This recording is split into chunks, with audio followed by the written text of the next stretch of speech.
మున్సిపాలిటీకి హైవేకి మధ్యలో ఉంది.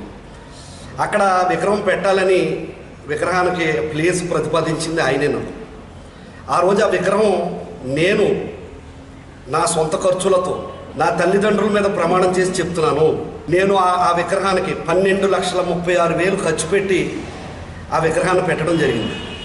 ఆ విగ్రహానికి అదేవిధంగా అక్కడ జరిగినటువంటి వర్కులకు కానీ ఎవరు ఏ విధమైన చందాలో ఇవ్వలేదు. అప్పుడున్నటువంటి ఎమ్మెల్యే తర్వాత మంత్రి అయినటువంటి కారుమూరి వెంకటనాగేశ్వరరావుతో సహా ఎవ్వరూ సింగిల్ ఎంపీ కూడా విగ్రహానికి ఇవ్వలేదు. అప్పుడున్నటువంటి వైసీపీ పార్టీలో నేను అక్కడ ఆయనతో నాకు విభేదాలు వచ్చి బయటకు వచ్చినప్పుడు నేను పార్టీ మారకుండా వైసీపీలోనే ఉండడం జరిగింది. వైసీపీలో ఉన్నప్పుడు జగన్మోహన్ రెడ్డి గారు వన్ టైం సెటిల్మెంట్ పేరు మీద మన బాయ్స్ స్కూల్కి రావడం జరిగిందండి. ఆయన ఆ రోజున ఈ విగ్రహం ఓపెన్ చేయాలని చెప్పి లిస్టులో ఇది కూడా ఉన్నది. కానీ మట్టా వెంకట్ అనే వ్యక్తే విగ్రహం పెట్టాడు కాబట్టి అప్పుడు నేను తెలుగుదేశం పార్టీలో జాయిన్ అవ్వలేదు. ప్రవర్తన నాకు నచ్చక అక్కడే ఉన్నాను. అదే పార్టీలో కామ్గా ఉండి ఈ నెయ్యి అయితే అరాచకాలు చేశాడో అవి పై వాళ్ళకి చెప్తూ నేను ఇక్కడ ఉండడం జరిగింది. ఒకవేళ నేను అక్కడ విగ్రహం అంటూ ఓపెన్ చేస్తే జగన్మోహన్ రెడ్డి గారితో మట్టా వెంకట్ను పిలవాలి విగ్రహం ఓపెనింగ్కి పేర్లు వేసినప్పుడు మాటలు కూడా మా మధ్య ఎలాగంటే విగ్రహదాత మాజీ ఎమ్మెల్యే గారు, మాజీ మంత్రి గారు, విగ్రహ పర్యవేక్షణకర్త మట్టా వెంకట్. ఇది అక్కడ దాని చరిత్ర.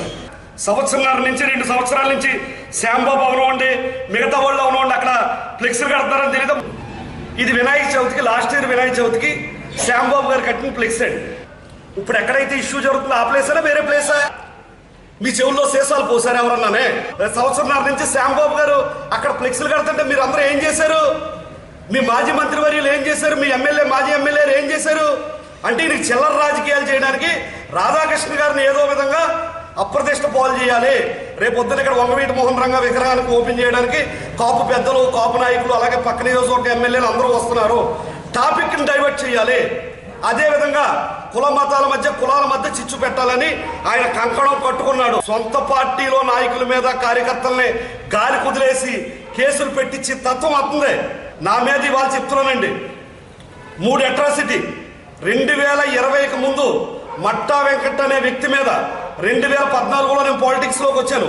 2014 నుంచి 2020 వరకు 6 సంవత్సరాల్లో ఒక్క పెట్టి కేసు చూపించమనండి, ఒక్క చిన్న సెటిల్మెంట్ కేసు నా మీద చూపించమనండి.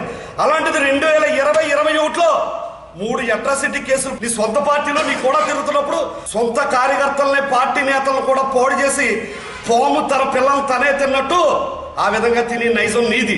కానీ రాధాకృష్ణ గారు యువకుల జీవితాలు చాలా విలువైనవి, ఎవరి మీద ఎఫ్ఐఆర్లు పడకూడదు, చిన్న చిన్న విషయాలు గొడవలు అవ్వకూడదని చూసుకునే వ్యక్తి.